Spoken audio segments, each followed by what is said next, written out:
Hey y'all, old friend of the show, I must say.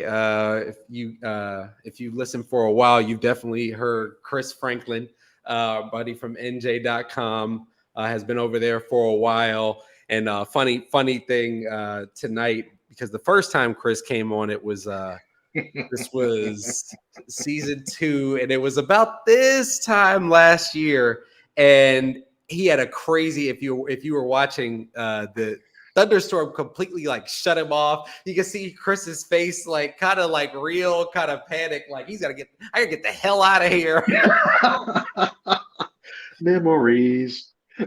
Oh my gosh, that day, and then also, just only the most strongest tornado to ever come through New Jersey comes through, and EF3 just happens to go right past our office, and yeah, it was just a normal day. Crazy. But so I might have that. I think a little storm is brewing, but I hope it ain't all that, because guys, it was drastic. Chris was like, and he was nice enough to come back. That's how you know Chris is a real one, because after like 20 minutes, he was like, "You guys still on?" I was like, "Yeah." Oh, it's great because I remember our paper layout guy Glenn Kaufman. He came in and was like, you see outside," and then I looked, and you see nothing but this gray thing. You see stuff swirling. You see stuff like, And you sent me an okay. article like the next day that there were like trees all over the place. And they're still rebuilding. Like literally, like if it went 1/4 mile to the left, I may not be talking to you right now. This building I'm sitting in may not be standing right now. It was that close, and that's how eerie it was. Like it went past, and then we went outside and looked. And it's like, okay, and it was that eerie quiet, and then start going. We can't go out. Why can't we go out the road? Oh. It was that crazy. It is. Whew, God, I love hurricanes and So tornadoes and tsunamis. Gosh. so tonight we for the first time in time stamping basically where we're at the football game. The first it has preseason, and a lot of people think maybe we should get rid of NFL preseason, but damn it, there's some football on, and I don't mind it. I've been. How are you I'm with feeling it, about the man. Hall of Fame game this year, Chris? I don't care if it's the fourth string line going against the fourth string line. Just get me 11 football players on one side. Get me another 11 football players on the other side. Get me a few officials who can hopefully call the game right, and then just bring it all together, put them on the field, and then just keep it going. And it was perfect. May have had that delay, but you know what? It's good to see it back, and it's good to be excited. It's so many storylines around across the NFL, including the Eagles, and it's just fun to be at training camps and games and stuff like that. Absolutely. And so something that I'm excited about, I don't feel any kind of how I feel about this person is kind of how I feel about Andy Reid. Of course, we're speaking about Doug Peterson, and I kind of am rooting for him. I think they're going to do well this year. I don't have any ill will towards him. I kind of root for the Jags. I think the Jags might be okay. What do you think about the Jags this year? I think they have a lot. You can't question the talent. I mean that's one of the byproducts of being bad for so long. You get so many high picks. Like it looks like lately they've hit on some of them. I mean, still think Trevor Lawrence is a really good guy. Travis Etienne, it can do a lot of stuff. And that defense they have the basis to do a lot of stuff. And when Doug was here, I gotta say he was a stand up guy. I think he dealt with a lot of stuff that people had to go like he's keeping it personal. He wants to keep it internally. I mean, you dealt with the whole Carson Wentz issue. You had so much stuff going on, and the guy brought Philadelphia its first Super Bowl. Yes. And I'm glad to see he has another shot. I think if he's known to turn programs around, going from that cluster, you know what, to now having an actual confident coach, I think that's going to be huge for them. He's going to instill that. He's a player's coach, and who knows? Maybe a few of them put on so many pounds because they eat some ice cream. Because Doug loves ice cream, so who knows? I think they'll do that too. But overall, I think he's a good guy for them. And not to be too flippant about it, but seriously, if you're a Jacksonville fan, not all everybody hits me up. They're like, "Oh, I like the show, but I don't like the Eagles." If you're one of the Jacksonville people, for sure, from people who know the Eagles, you won't have to worry about him, getting twerked on at the club with some random young lady that nobody knows who they are, and then they end up you get blown out, and then you look later that evening and your coach is, clubbing it up like he's James Harden or something. That's not that. Dougie P, no bottle service. He'll be on the flights back with the team.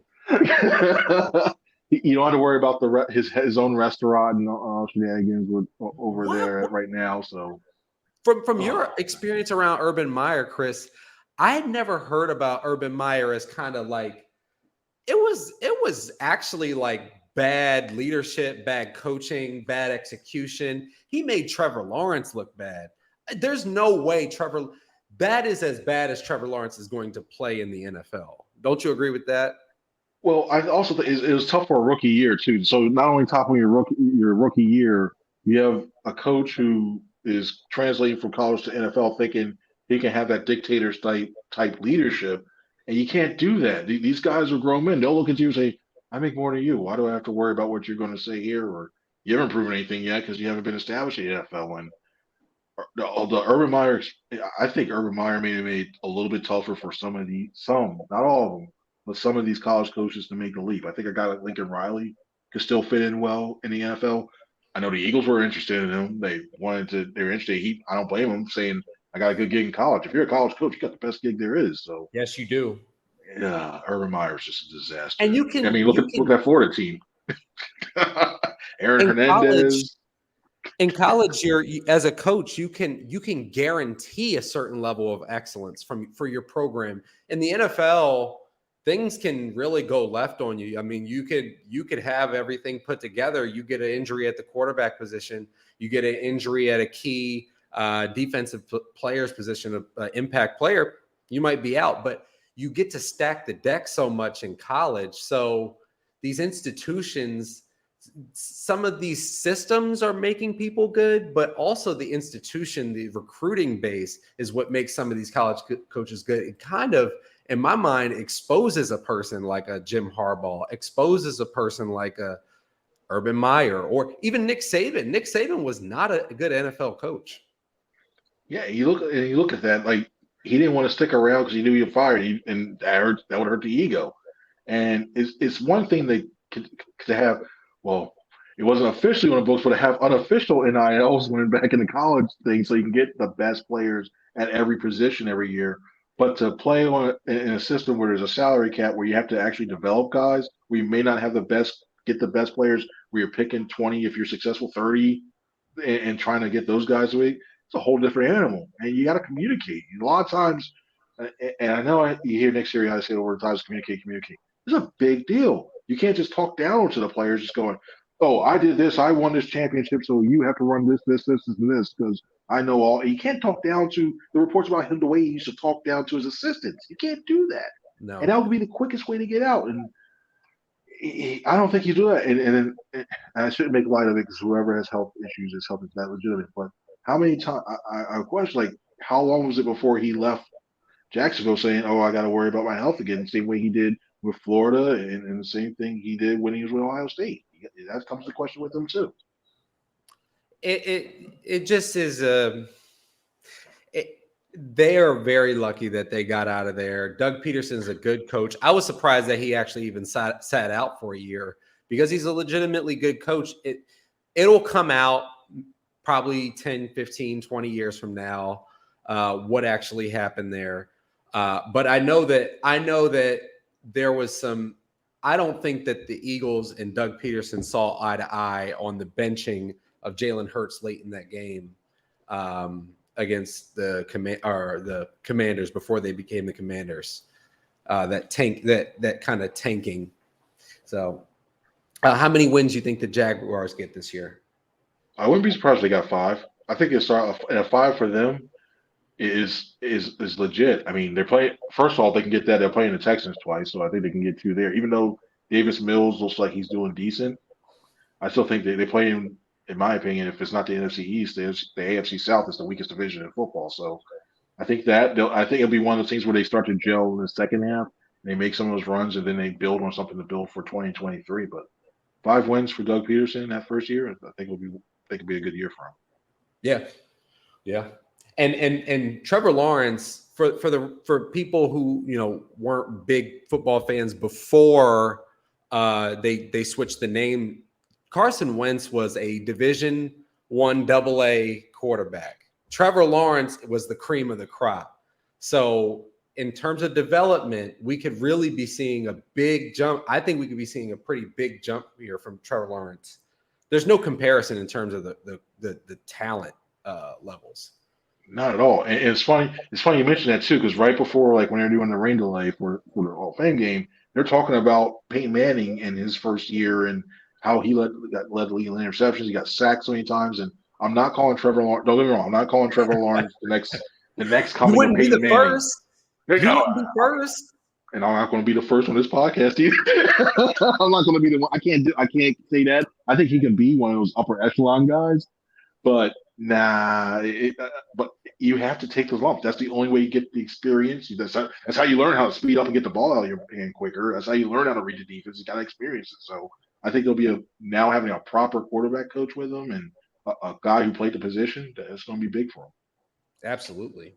Absolutely. So back to Philadelphia.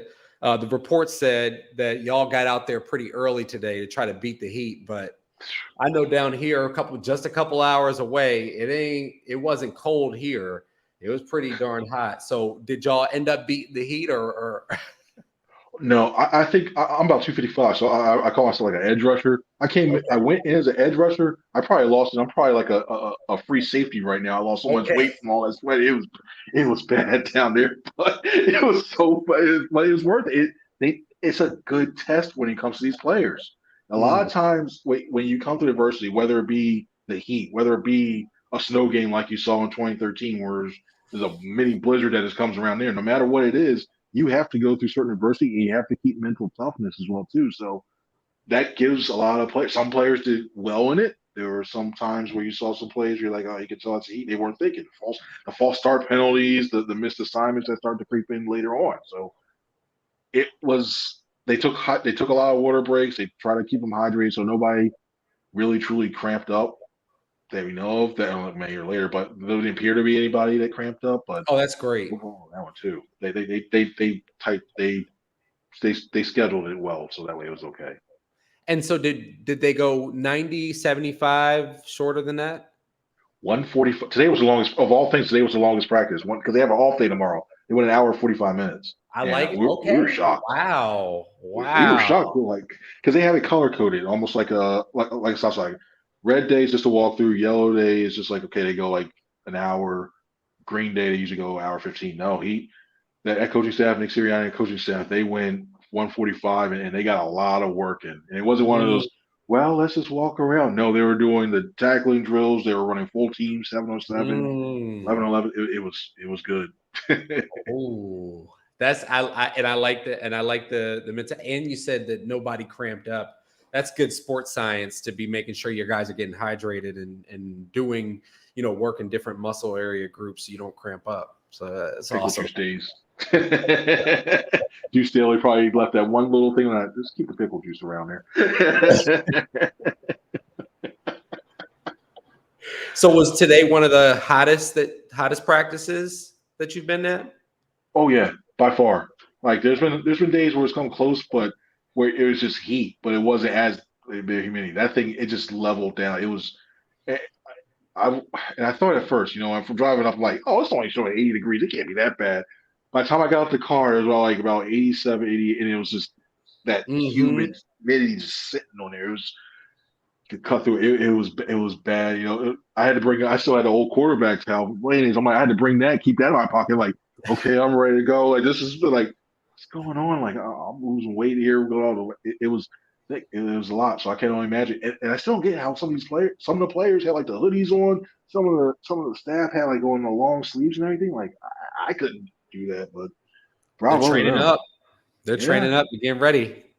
Bravo. Whew. It was tough. So you said some guys played well in the Heat, and some guys, had some mental lapses. How did Jalen look today? Jalen Hurts, of course. It was up in the. Oh, I definitely. Yeah, the other one. Yeah, so he's getting even that. I gotta say, even that Jalen or that other Jalen is doing okay. But I hear. Hurts, it was a shocking thing. But Hurts is doing. He had an okay day. I mean, the one thing early on that he had issues with, and I think any quarterback does. He didn't have his top two left tackles. You had Jordan Oh, Mailata okay. and Yeah. you had Andre Dillard. They both had the concussion. So you had LaRaven Clark filling in at left tackle. And I know LaRaven Clark's a swing tackle. He play left and right tackle, but he looked to me he's more of a right tackle. And he Yes. had issues early on. I mean, Derek Barnett got the best of him a little bit. Javon Hargrave made a nice inside move on him, and you Mm. saw a lot of Hurts having to roll out in the pocket to stay alive and keep the plays going. So he had to improvise a lot. But as practice progressed, when it came to the 7-on-7, the 11-on-11s, especially the red zone area, they did well. The problem where he, Minshew, and anybody else had was the 2 minute drill, and then it just sputtered. But for all actually all three teams sputtered in the 2 minute drill. But overall, it was a pretty decent day. It was a pretty decent day. There were some ups and downs, but that's been him throughout most of camp. Yeah. So I didn't plan to ask you this, but that brings me to thinking about Andre Dillard. You think they keep Dillard throughout the whole season? If I'm them, I would. I mean, Yeah. unless I'm getting a second round or a first round pick, and I'm not calling him injury prone, but now, yeah, Jordan Mailata had the knee issue. He's been dinged up a little bit over his career, and I don't think it'll be to the level of where Jason Peters, where you don't know week to week if you have your left tackle. But I think it's one of those things where you need a solid, at least for the rest of the remaining this year, you need a solid option at left tackle if Mailata is forced to miss more time. Because if this was a regular season game and Raven Clark was starting, I think the Eagles would have been in trouble. And whoever Yeah. they're playing, it didn't matter who it was. Oh, You or imagine we're that, or playing you the would have to keep a tight Cowboys end with them. Oh, you'd have to keep a tight. You'd have to play max protection, I think, because all day. just do that because it would have been ugly on that. But I'm yeah, unless starting you to get the think. second round, man, I'm keeping them. I'm starting to think. I didn't come into it with that. I kind of expected it was a foregone conclusion that they were going to try to get some kind of extra pick for him or something like that. But now we're here. We're in camp. I'm kind of thinking Dillard's got to be this team's Halapuli Vitae, Big V. He's got to be that team's Big V. The problem is he doesn't want to play the right. So he's not a swing. He's just a good backup left. Yeah, yeah, and the thing is, and they were. I remember last year they were trying some guard too because Jeff Stoutland really likes his offensive lineman to be versatile. So he got like a rep or two at guard. It just looked weird, but you have to do it in case something happens. And I think in a pinch, unless Driscoll went down, Sika went down, Raven went down, and you need to put somebody go like Andre, you got to take one for the team. You got to go under your best option there. So yeah, because I mean Jordan Mailata had to go to right tackle, and that's your franchise cornerstone. Had to do that because you can't be allowed to. It became a big puzzle piece, but who would have thought your first round pick, you need him to be your backup left tackle now? It's gotten to that point. And at least he's on the last year of the contract. They probably won't get anything for him. I mean, it's going to probably go his upper ways because somebody's going to take a chance on him. So Oh yeah. get Oh the most yeah. you can out of him. And we could definitely get a third round pick, but I don't think that's enough. I think he could end up being so valuable. You're right. It has to take it to, and even then you really have to think twice about that because you need a left tackle. The left tackle is probably a top 3 important position in the game of football. Yeah, and here's the scary part. It's shallow. The pool is shallow. Yeah, because here's a scary thought. You had to move Raven Clark to one of the ones. You had to move Coyote Awasika, who granted he was a left tackle, but he projects more as a guard in the league. You had to move him back out to that one. You don't have Brett Toth because he's on the pup list. He's still recovering for a knee. This team is depth, but when you go there's a limit to how far you can go in your depth before you get a concern. They don't have that much depth, and if they did, Dillard would have been going. They would have just brought this other guy up. So it's yeah, Dillard. Who'd have thought Andre Dillard? He's valuable, but not because he's the starting tackle now. That's No. that's the crazy part. That's The most crazy valuable part. backup in the league. Yeah, exactly. Oh, That's an for the award. Bengals. They got to get that. They got to craft something. We got to talk to the PFWA and go, hey guys, we got the good guy award for whoever talks there. You got all the other things. Most valuable backup, and all the face of whoever gets. I can imagine right now. Well, they have a 6-man award in NBA. They do. You're the most valuable backup. I mean, congratulations. And that look, I can see him going. You guys really giving me this? I should be and see. I could be starting somewhere. Oh, congrats! Or like a change of pace back. that could be a cool award, you know? Like, this has Cooper Manning written all over it for his pregame show, and just seeing the react players' face like, "You really giving me this one? Yeah, why not?" Cooper, if you're listening and you take the idea, just give us a little disclaimer on the banner. The honorable mention with Chris, give Chris Franklin and NJ.com some love too. That's you, that's Matt. That's you too, man. That's I guess that would, you know what? That could be a pretty good skit to see how the guys react. That's not bad. That'd be cool. So last year when we got on about 365 days ago, we talked about and that wasn't the last time you were on for the listeners, but just flashing back to that conversation, we were talking about how shocked we were that Coyote Iwasika had made the team last year. How's he looking in camp this year? He's a member of the team. He projects to be in the 53. So how's he looking? I think he's doing all right. And the scary thing is, like, he's getting better. Like as a guard, he's got the footwork to move in the middle. I'm looking at I'm going up and down this line. You can look at, you still have Jack Driscoll. You can still use your right tackle, right guard. They're going to have some really tough decisions when it comes to that roster construction, because when you look at what you still have Jack Anderson as another reserve lineman. You have Josh Sills, who they're really high on. They brought as an undrafted free agent. I think he's more of a practice squad guy, and they're going to try to hide him as much as they can, I think. But you got him there. Dickerson can play all these different positions. You still have Cam Jurgens, who's going to be your center, but they're cross-training him at guard. There are so many options and combinations that the Eagles can use on the first, second, and third team lines. But and that's the thing. They when you have the depth we have the decisions they have to make at corner and that way in quarterback, they may be carrying Coyote actually might be a cow. They have to try to hide them, but I don't know how you do that. And then you got to hide some other guys. I think a lot of teams are going to be looking at the Eagles' offensive line when it comes to the waiver. They're going to see looking at their offensive line, their corners as well too, maybe receivers. It's crazy. I think when the chips get down, whenever this season happens, if an injury happens at a guard position, whatever position that you get that Cam Jurgens slots into, that's going to be his position for the rest of the year. I think he's going to come in and just ball out. I just think he's going to be that. I like everything that I've seen about him. It's tough, especially for center. When you come in, you have to learn the protections, and then you got to make sure you're blocking and doing well with that. He's did a decent job. I mean, he's gotten snaps for the first team because that first day when Kelsey was recovering from COVID, he got the first team reps, and then they're still sprinkling him in at center with the first team as well too to give Kelsey some reps and going with that. And he's held his own for the most part. So he's an athletic guy. You can see that is obvious on that one too. When they're running out to the outside or when they're running out zone, he's going out there. So he's done well. I mean, I'll be honest. I thought it was looking back that luckily they did get Nakobe Dean, but I thought that was a spot where you could have got Dean. I thought that was too high of too high of a pick for him to go. But when you look and see what he brings, I can see why they used the 51 used that pick on him, and he's proven him to be right. Absolutely. So if you had to grade Jalen's performance in training camp, 2021 training camp, what would you give him? See, 2021, I would have gave him a B, C plus, B minus, because I thought there's some things. Looking at this year, probably give him a B minus, B based on some of the circumstances. And I know a lot of those practice stats you'll hear like, oh, he was 8 for 13, oh, he was 10 for 16, and stuff that goes a lot, and that happened. But when you're looking and breaking down some, like today, there's a couple drop passes that were in there. The first two passes he had to roll out to basically, and there's a couple he had to throw away, but he had to hold on and eat it because the defense had some really good coverage. So you don't want to try to force it in there.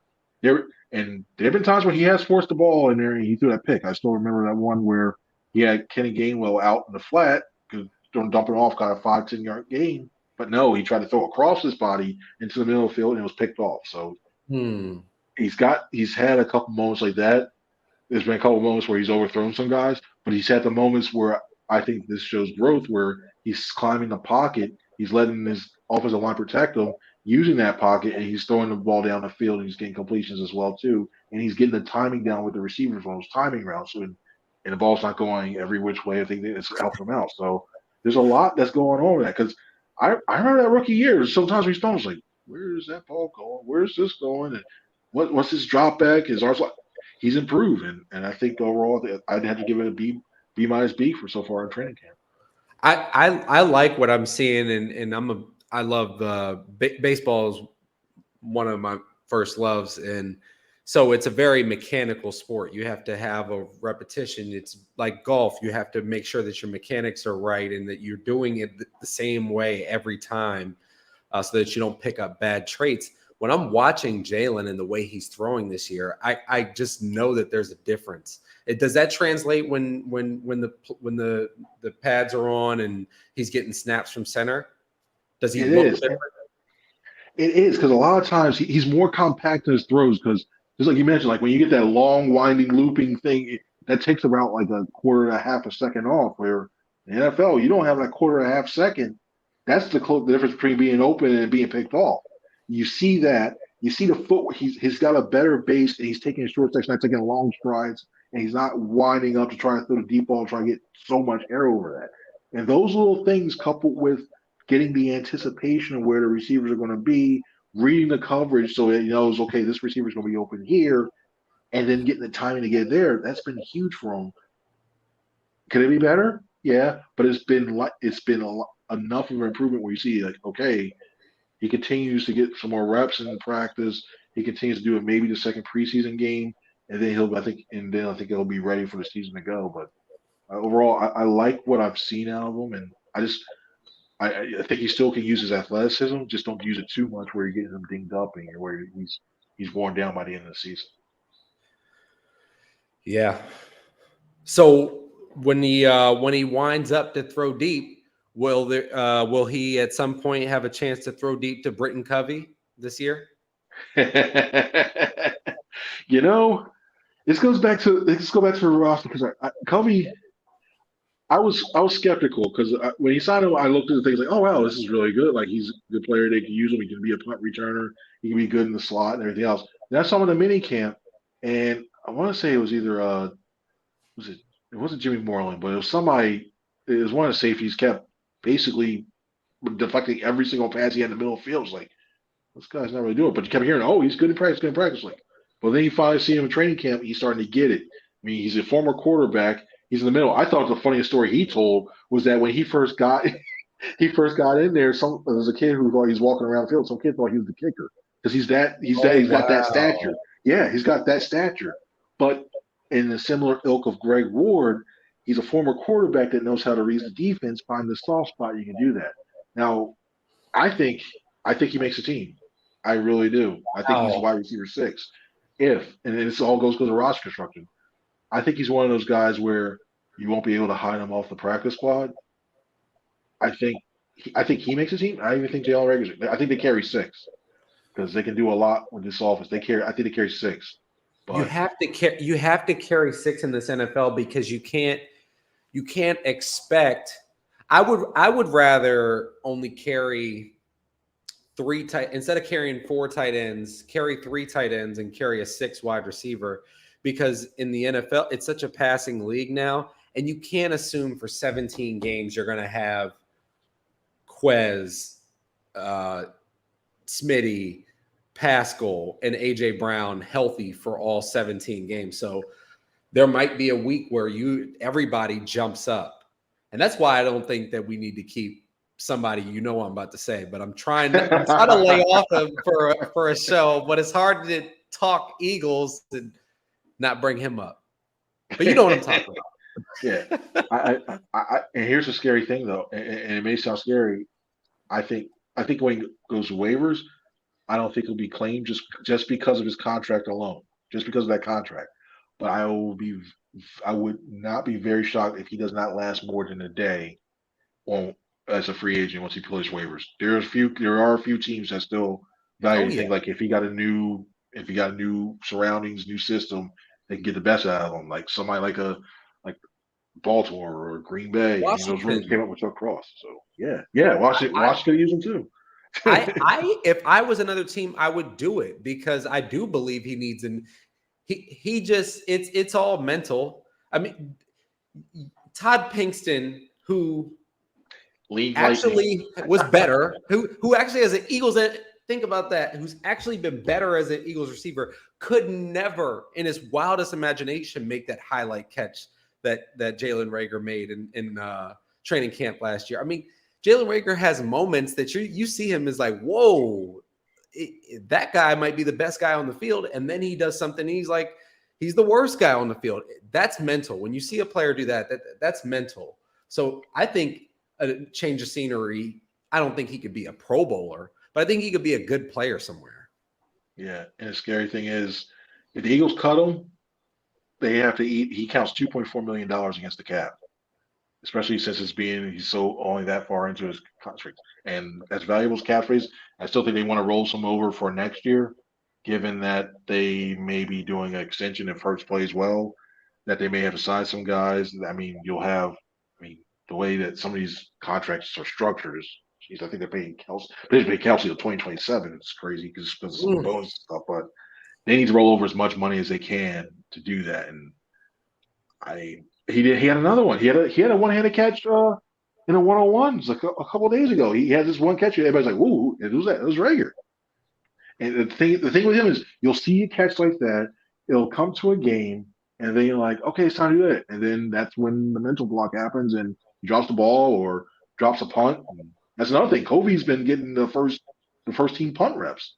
He's been the punt return reps. He's always been the first one in line. It's been him, followed by Reagor, followed by actually him, followed by Gainwell, followed by Reagor, followed by Watkins. They've been doing that. So I don't know if Rager's it's one falling thing the third on the punt return. Ooh, that says it all. And I'll preface by this. It could be one of those things where they're trying to see what they have because they know what they have in Reagor as a punt return. They're trying to see Kobe more and more. But I will say this: Kobe hasn't dropped a punt that's been he hasn't dropped a punt at all when he's returning it. So which is fantastic. But Jalen, if you're listening, again, I'm not trying to pile on, but catching the punt is not the entirety of a punt return. And you don't always have to catch the punt. That's a funny thing about I think they finished like something like 20. I forget what it was before. It was like in the low 20s when it came to punt return average last year. It was painful. It can be better. It can be better. I think that's the worst Eagles special return unit that I've seen. Reno Mahe days. Reno Mahe took a couple to the house though. Like I miss J.R. I know he was more a kickoff guy, but I miss J.R. Reed. I thought that was going. If he didn't have that injury, oh my god, whatever, I think he would have. I think we would be talking differently about him. But when you just think of like, I'd rather. It got to the point last year where you'd rather have Greg Ward back there because he at least would catch the punt, and you wouldn't move. It wouldn't go anywhere, but at least you knew he would catch the punt, or if it did go somewhere, he only got like 5-7 yards. That's another guy who, all of a sudden now, I think he's on the outside looking, given that Kobe's playing so well too. So there's a lot of teams are going to be looking at this Eagles waiver wire in the receiver position. A lot. 1 second. The mini, I don't think it's a tornado, but the severe thunderstorm has arrived. So if you're listening, please take a second to get some water or whatever. I'll be right back. I just need to close this window. Oh, jeez.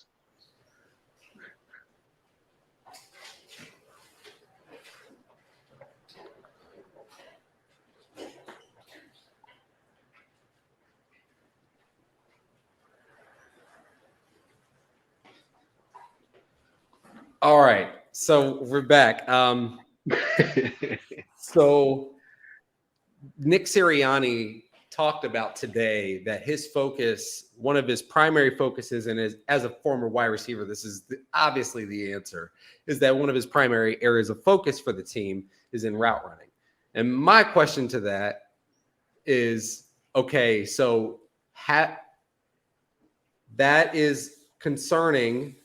And I'm largely a Sirianni guy. I like Sirianni, but we could not run a single pick play correctly last year. Are we working on this play? Has it successfully been run in practice against defense? They've been doing this since OTAs. They were running when it comes to those mesh concepts, and I'm glad it's gotten to the point where they don't have to do the one where the two receivers are going across the field to make sure they have the right amount of space, where they have to get the high five in the middle of the field just to make sure that they have space. to do that, and you don't have to run a pick. I think they've gotten better. I also think because now you have two more veteran wide receivers in there, you won't see that as much. So I think you look at that, and that was I think that was a product of having a lot of young receivers last year that were still trying to figure out how to do things the way that the coaching staff wanted to do it, and so it was brutal at times. Sometimes it was obvious. It becomes one thing you have to go to, oh no, please stop, or hands up. There's an art to it, and it takes a little bit Yes. to learn that art to it. And I wouldn't be surprised, like if you talk about the top four receivers, I think they're all well enough to be able to do that. And even with if you throw in Dallas Goddard in that, so those five guys when it comes to Brown, Smith, Watkins, well, you probably wouldn't be running a pick, having Watkins being the guy that blocks someone to run the pick to No. block it for somebody clear back. Yeah, but including him and Pascal, you add those four guys and even Dallas Goddard. I don't think we'll see that as much anymore. And you bring up Yeah. Pascal, number 3, who I think will be a big red zone contributor. He seems to look a little lighter, a little faster than I expected to see him. I expected more of a tight end build on him. Is that just the camera shaving off some pounds, or does he look more sleek in person? I think it may be also a little bit of the food poisoning he had that might have played a role in it Oh, too. He had to okay. go. He had to go. He was missing. He missed all camp. Today was the first he came back, and the first thing, and he was limited today too. And he tweeted out that he at first he tweeted out a couple days ago, "I wish food poisoning on no man at all whatsoever." Then he tweeted out a day or two later that yeah, I'm in the hospital to get this cure. It's like, whoa, what's going on? It's food poisoning more. And then he had arrested. We saw him on the judge machine catching the ball, making sure he was ready and everything else on Tuesday, and then he came back today. So I think it's more of that. I think maybe he gains back a little bit of that weight Okay. on there, but he's still fluid. He's still very fluid when he runs. That's one thing I noticed from him too. Very fluid, very detailed, very controlled when he gets into his breaks and his routes too. And I think that will come in handy very much so, especially in the red zone. For people who aren't big into fantasy football, because he's a pretty good, cheaper contributor over there, or people who didn't watch the Colts last year, I would compare Zach Pascal's game to Jason Avant. Yeah, it's a good that one. that's who I would compare. He's hopefully the Jason Avant, the power forward of this wide receiver crew. It's 3rd and 5, 3rd and 6. Tell him what the route is. He'll find the sticks. It won't be a mental break where he go, oh, I'm just going to be like 2 yards short. No, he'll know the spot he has to get to, give himself room beyond the line of scrimmage to come back and get the first down. That's the type of guy he is. Yeah, he can definitely be that. That's a good So, comp. oh yeah, I mean, thank you. That it jumps out to me, Avant. I mean, that guy, for people who didn't get to watch like that latter part of the McNabb era Eagles and the Vic era Eagles, Jason Avant had some of the best hands in the league. Period. Um, very reliable. Wasn't exactly fast. In today's game, Jason Avant would have been a tight end. Yep, they would have converted him for sure.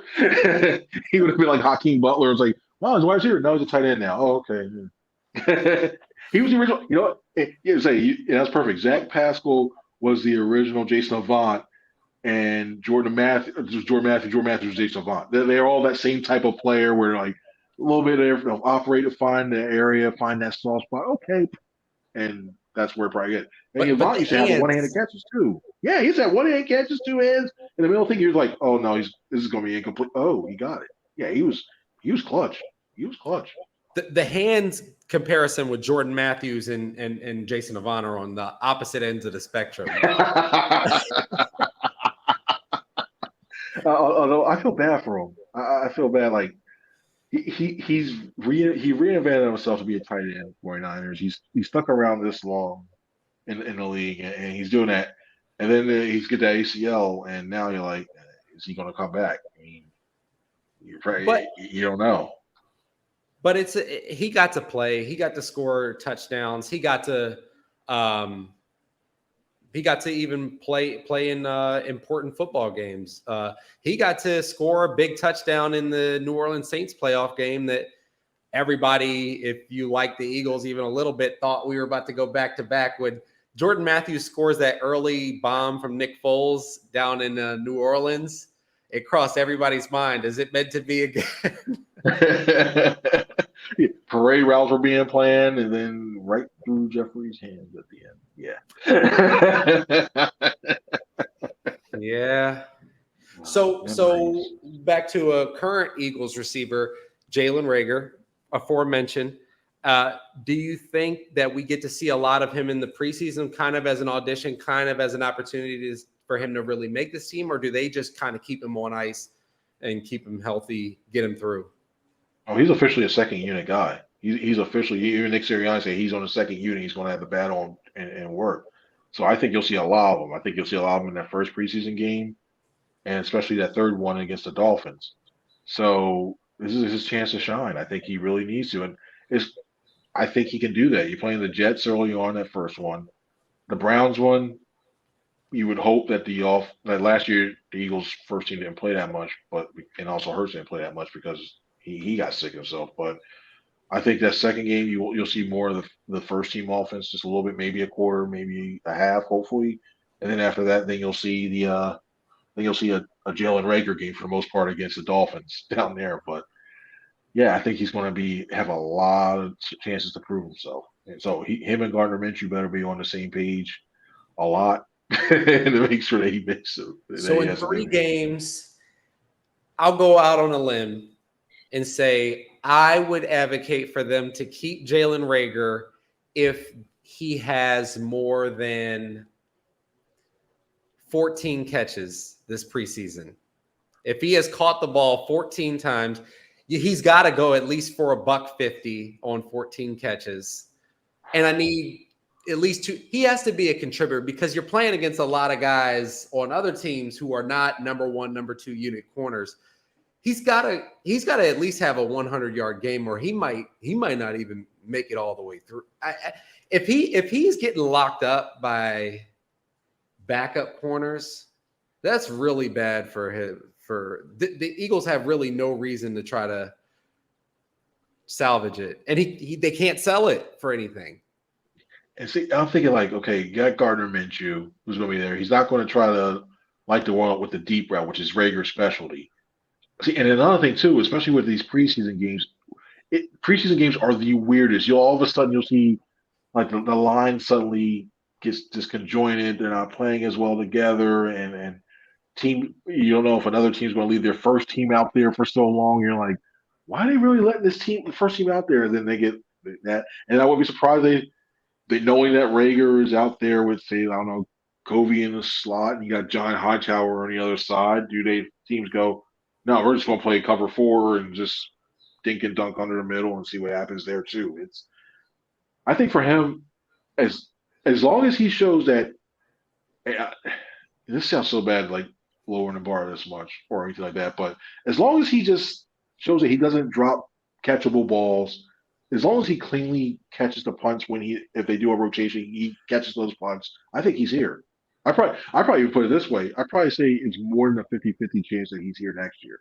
Probably put 60-40, as long as he doesn't mess up like badly. And yeah, I can't say that I would give it a 60% chance that he's catching the ball cleanly, returning punts that he's supposed to be returning, not running backwards, not have a random fumble. I want it to happen. I want him to be successful. I hope that he is that 5th receiver and actually can make a few splash plays. I mean, what the heck? In terms of on Madden, I haven't seen his updated rating, but speed, acceleration, easily got to put him 95 plus. So it'd be great to have it. It just seems that it's not clicked yet. It hasn't clicked yet for him.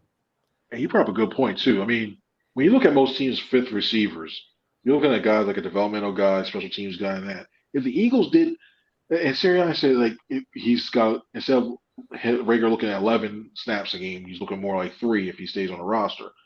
And if you use those 3 with a 5 wide receiver set, and you get him matched up in a slot on the outside, you get a safety on him, or a team is like, oh no, oh, we didn't expect this. You get a running back. You just schematically put them in positions to go. Even do a little bubble screen. You just stretch everybody out wide.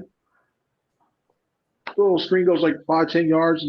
Okay, you did it probably, and or even if you stretch the field, the threat of him on the field running down the field, you can just run a dig route by underneath him, and that clears out for somebody else. So I don't know why he he's doesn't play more in the Debo role too. Like start him out wide, motion him in, hand it off. I think Jalen Rager could take a handoff and he might be able to hit his head on the goalpost. The man is super fast and he's pretty strong. And they tried that last year, and it worked a little bit too. I remember, like toward the middle of the season, they started doing that a little bit. So much so that teams realized that, hey, you know what, Rager's in here. And this is what I don't want to trash a guy, keep trashing guys, but it's one of those things where, well, Rager's here. Well, I look at Devonta Smith, Dallas Goddard, probably because I can have him. I don't think he's getting the ball on this one. And when he goes in motion, you're like, oh, here's something's coming. And then they hand it off. It's like, and then teams are just stretch them out, stretch them out, stretch them out, and then minimal games after that. After they worked early on, but it's a curious case. He's really a curious case. And I hope the guy turns things around because I would love to see a deep wide receiver core and what they can do and what they can scheme up. But yeah, who would have thought you shouldn't be talking about your first round pick like this, saying hope he can be a wide receiver 5. So somebody who I do think will be on the did you want to say something else about Mr. Rager? Oh The no, curious no, no, case of no. Mr. Rager. No. I can't. I can't. I feel I'm bad. I trying keep to feeling leave the bad man alone. afterwards. You can't. I keep trying to feel bad. I was like, hey, you could have had it. No, I'm ejecting. I'll push the eject button, getting out. That's how I feel too. I mean, I'm really not. He's a bird. I'm going to root for him. Period. So, to somebody I know who will be on the team now that we picked him up, Richard Rodgers. Do you think they keep 4? I mean, you got I'm not Rodgers, so you got sure. Calcaterra. I'm not so sure. I think they really like Jack Stoll Okay. because, especially when they went 2 tight ends, he was the one in there, especially late in the season when Tyree Jackson was still recovering from his back injury. They like because they like Goddard. Obviously, you put Goddard out there in the routes. Stoll was the one that stayed in and blocked, and he's gotten better in his reception, catching the ball. He's considerably better. So much so that he's one of the most targeted people in that second unit. He's doing that well. So you got Goddard. Now you got Stoll. Now you got to look at that third tight end, and then that's where you come to Calcaterra. another situation. Yep. Yeah. And then when they initially take Tyree Jackson off a pup, they're going to have to make a move there too. Like say, even if you start the season with Tyree Jackson on pup, he misses six. I think it's the first 6 games, 6 or 8 games. He misses that time, and then they activate him. What are you gonna do? Calcaterra's looked very good. Before he Yes. had a hamstring injury, he looked really good. No, Mm-hmm. here's another guy. Noah Togiai, he's looked good. Like they legit have 4 or 5 guys. Well, I'll say it. I think Stoll's a lock. I'm at that point where I think he's a lock. So now you have Wow. three. I think you Stoll have is a 3 or 4 lot. guys going into it. Yeah, I got Stoll's a lock. They really like him, and he plays special. He does well on special teams too. So Yeah. you On got your third tight end spot, you need that. you got like 3 or 4 guys that are vying for that, and then Koji, you probably sneak on, depending if he doesn't blow up. And you may be able to sneak him on because you may on the practice squad. And I forgot JJ Arcega-Whiteside. Forgot Yeah. about him. And that's one thing to monitor Saturday because they're off tomorrow JJ, Saturday no, Sunday. no, no, no, He, no, no, JJ. Don't wish that on us, he Chris. no, he walked off the field late in practice and he didn't return. So I don't know what it is. I don't know if he tweaked something or whatever. We're still trying to find out, but hopefully something minor. But yeah, I think that's tough too, and that's tough too because you know how Sirianni feels about him. Called him his enforcer, so it's when you look at what they have at tight end, it's a. I do not want to be in the room. I don't want to be Jason Michaels, tight end coach. I don't want to be Howie Roseman. I don't want to be Nick Sirianni. That's the tough decisions when it comes to that position.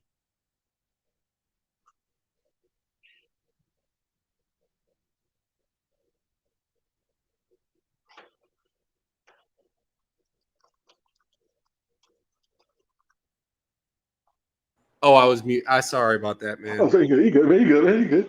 So when you say Jack Stoll is a lock, I think it kind of gives me shades of like young Brent Selleck. He's just a very slow tight end. He's not a dynamic pass catcher by any means. No, not that. But you're going to need a guy to do the dirty work, especially especially as much this team used that three tight end set a lot. And I like when you have Goddard. What Goddard can bring in, Calcaterra is a good. Calcaterra can run really good routes. I like that. That was from being the SMU offense where they love to throw the ball, throw. He runs really good routes, almost like wide receiver ish, but it's just bigger than that one too. So Stoll's your guy that stay remains in and blocks stuff like that. I think the question is going to be when they activate Jackson, is it Jackson or Stoll? And that's tough because Stoll's proven he can be that guy. And Jackson will give you another receiving tight end, for lack of better words, because that's his forte. To me, that's his forte. He's not more of a block. He's not as good of a blocker as he is a receiver. And you can't. It's tough. You're not going to be able to hide Tyree Jackson on the practice squad. A team is going to snatch him up. I wouldn't be surprised as Tyree. Yeah, that knee is really not responding very well, is it? Yeah, that knee is not responding very well, is it? Oh, no. And then IR later on in the season's on it, but it's some tough choices. They're deep at that position. It's a good problem to have. So you do think this is the end of the road for JJ, or you think JJ might make team too? I think he's a practice squad guy. I can see him being that, and I wouldn't be surprised if he's a protected practice squad guy. The guy who you'll see more often. I think he's be one of the guys that are protected the most in case they have to call him up for something else's injury, somebody else, and then he fills in on special teams depending on where the injury is. But I really do think so as well too. It's the last year of his contract as well too. I I don't think a team is going to rush out to try to get him to play either wide receiver or tight end.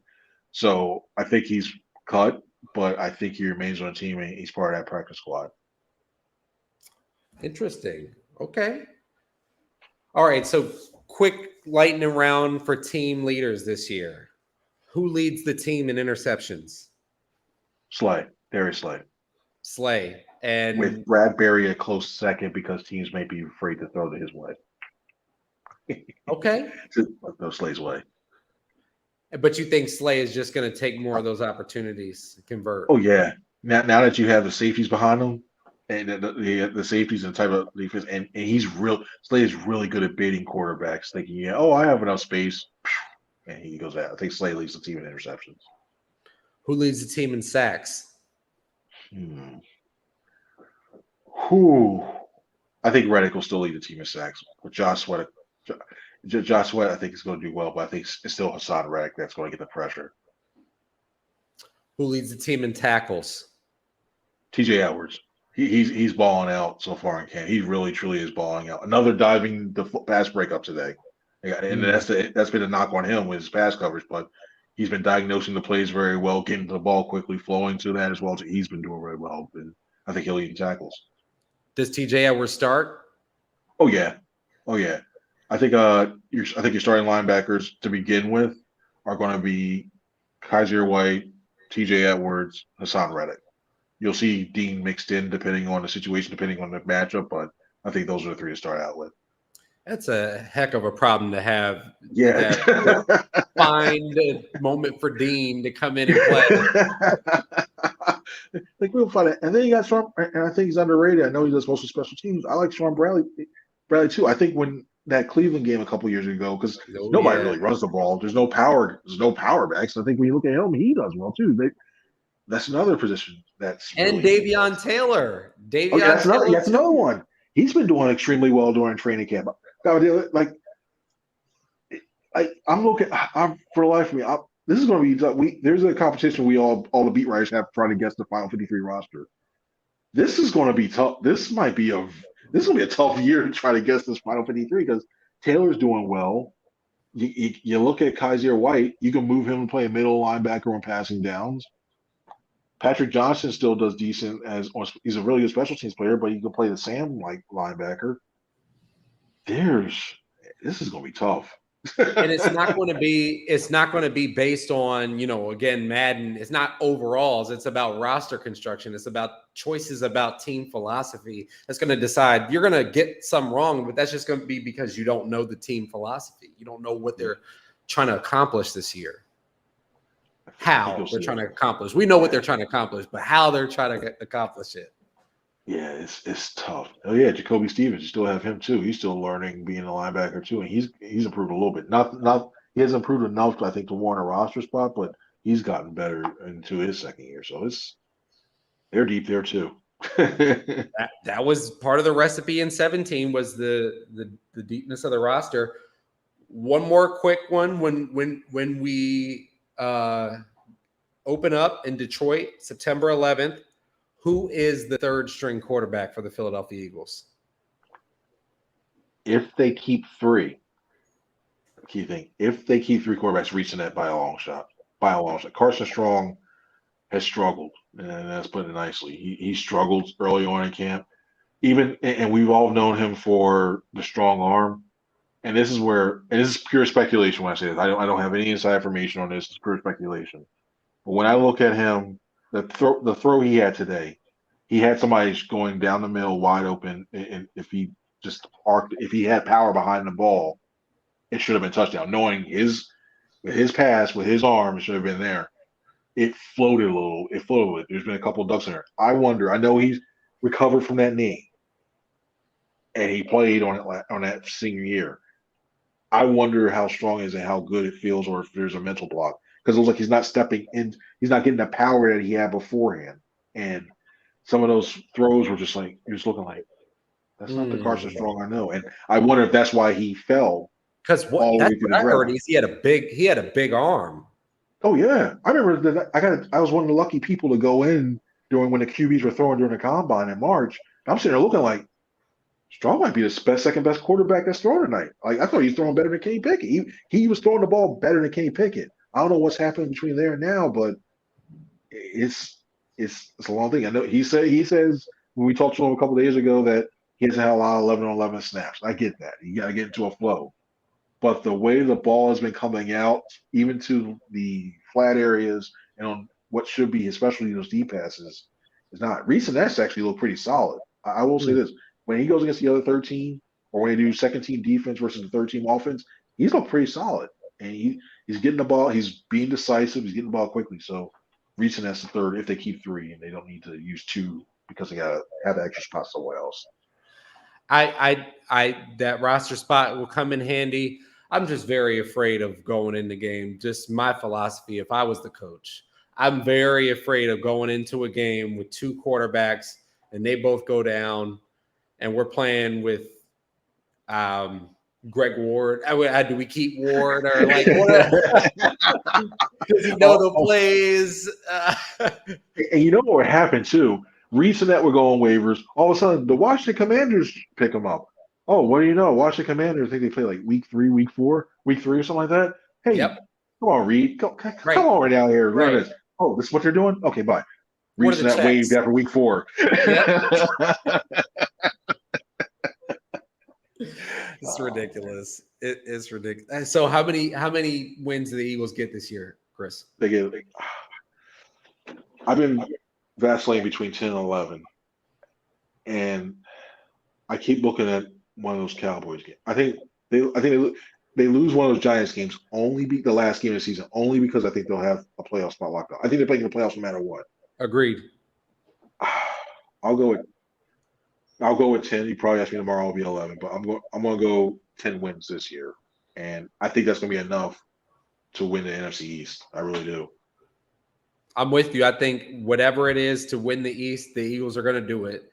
If they have to go and try to go up to East Rutherford at the end and win that game, then they'll do that. But I believe it's a way. I believe that last one is in. Oh, it's a home.